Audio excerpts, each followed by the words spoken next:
जय माता दी साथियों, कैसे हैं आप सब। माता रानी की कृपा आप पर व आपके परिवारजनों पर सदैव बनी रहे, इसी कामना के साथ एक बार फिर से आप सबका स्वागत है, अभिनंदन है आपके अपने चैनल आस्था की शक्ति में। और मैं हूं चित्रा झा और आज की वीडियो में मैं आपके लिए लेकर आई हूँ एक बहुत ही महत्वपूर्ण और उपयोगी जानकारी, जो कि खरमास मल मास से संबंधित है।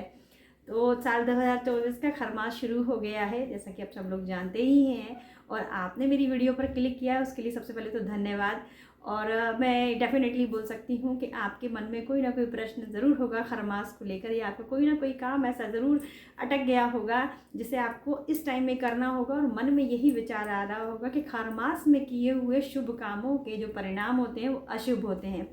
सभी लोग ऐसा बोलते हैं, हमारे धर्मशास्त्र ऐसा ही कहते हैं।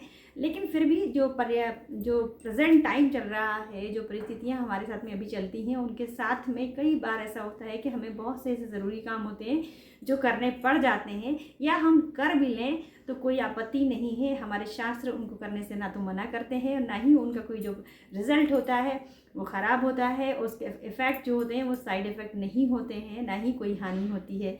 तो चलिए आज की वीडियो में वो आप सारे काम मैं आपको बताने वाली हूँ, और मैं पक्का बोल सकती हूँ आपका कोई ना कोई काम ज़रूर अटका हुआ होगा जिसके विषय में आपके मन में शंका आ रही होगी।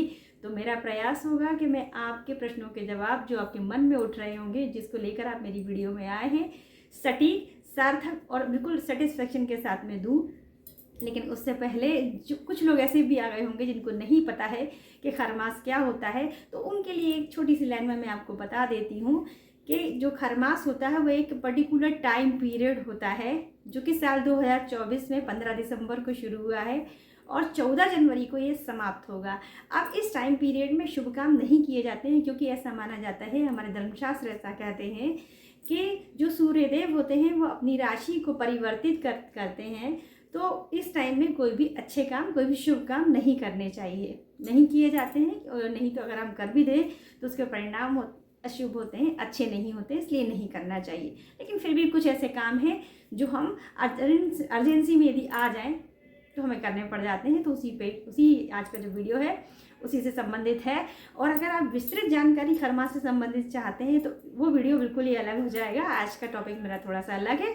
आप चाहें तो गूगल पर सर्च कीजिए, आपको खरमास के बारे में पूरी विस्तृत जानकारी मिल जाएगी, और यूट्यूब पर भी मिल जाएगी, और मेरे चैनल पर भी इससे संबंधित वीडियो अलग से डला हुआ है कि खरमास क्या होता है, तो आपको पता चल जाएगा। और कौन कौन से काम नहीं करने चाहिए उसकी विस्तृत वीडियो भी मिल जाएगी। तो आज मैं बात कर रही हूँ कि हम क्या क्या कर सकते हैं। सबसे पहली चीज़ अपॉर्चुनिटी। अगर आपको कोई अपॉर्चुनिटी मिली है, जैसे कि कहीं आपका अपॉइंटमेंट लेटर आया हुआ है, आपको ज्वाइन करने के लिए जाना है या कहीं इंटरव्यू देने के लिए जाना है, तो आप बिल्कुल जा सकते हैं, उसमें कोई आपत्ति नहीं है। आपको वो अपॉर्चुनिटी अपनी नहीं छोड़नी है।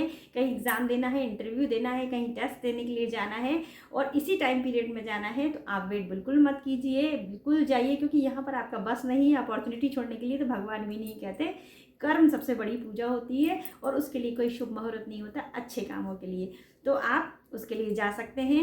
इसी के साथ यदि ऐसे बच्चे, छोटे बच्चे हैं, उनका आपको स्कूल में एडमिशन वगैरह कराना है, वहाँ पर डेट इसी टाइम में ही मिलती है, तो आप बिल्कुल जा सकते हैं, फॉर्म भर सकते हैं, एग्ज़ाम दिला सकते हैं, बच्चे को भी इंटरव्यू आप दिलवा सकते हैं, उसमें आपत्ति नहीं होती है। अगर आपका खुद का बिजनेस है, इनकम ऑफ सोर्स आपका बिजनेस है, आपको कोई नई डील मिली है, कोई टेंडर मिला है, कोई आपको कॉन्ट्रैक्ट मिला है, तो उसकी शुरुआत यदि इसी टाइम पीरियड में करनी है आपको, वहाँ पर आपका कोई बस नहीं चल सकता। तो यदि आपके बस में नहीं है, अगर उसको आप टाल सकते हैं तो अच्छी बात, नहीं टाल सकते तो मन में शंका मत लाइए, शुरू करिए। महादेव का नाम लीजिए, माता रानी का नाम लीजिए, अपने इष्ट का नाम लीजिए, अपने पितरों का नाम लीजिए और काम को शुरू कीजिए। कोई आपत्ति नहीं है, आराम से शुभ ही शुभ होगा, कोई समस्या नहीं है। अगर आप अपना घर बना रहे हैं तो कंटिन्यूएशन में काम चल रहा है, तो उससे आप कंटिन्यू कर सकते हैं काम। यदि काम में यदि कुछ मटेरियल कम पड़ जाता है तो उसे खरीदने में कोई आपत्ति नहीं है। हाँ, नया काम हमें शुरू नहीं करना चाहिए, नई खरीदारी हमें नहीं करना चाहिए। ज़मीन ज़्यादा तो या नया घर हो, नहीं खरीदना चाहिए, फिर टॉपिक बदल जाएगा, इसलिए हम इसी पर ही बात करते हैं। अब जैसे बच्चों का बर्थडे वगैरह होता है, आप बर्थडे सेलिब्रेट कर सकते हैं। अगर मान लीजिए किसी घर में किसी का अंतिम देहावसान हो जाता है तो अंतिम संस्कार हमें करना पड़ता है। बाकी जो क्रियाक्रम जो होते हैं, 13 दिन की जो क्रियाकलाप होती है, वो सारी चीज़ें हमें करनी पड़ती हैं।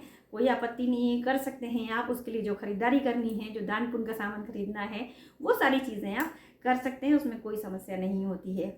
बिल्कुल इसी तरह से यदि आपके घर में किसी बच्चे का जन्म हुआ है तो उसका आपको छठिहार करना है। आपके यहाँ छठिहार होता है, डस्टोन होता है, जो भी आफ्टर बर्थ जो भी आपके यहाँ के रिचुअल्स होते हैं, जो रीति रिवाज होते हैं, आप उनको बाकायदा निभा सकते हैं, बाकायदा पूरे किए जा सकते हैं। और उसके लिए भी जो ख़रीदारी करनी होती है उसको करने में कोई समस्या नहीं होती है, क्योंकि वो फिक्स होता है कि 6 दिन बाद करना है, 10 दिन के बाद करना है। उसके लिए फिर आप ऐसा नहीं है कि पूरा खरमास समाप्त हो जाएगा उसके बाद फिर आपको कोई मुहूर्त निकलवाएंगे, नहीं, उसके लिए मुहूर्त की ज़रूरत नहीं होती है।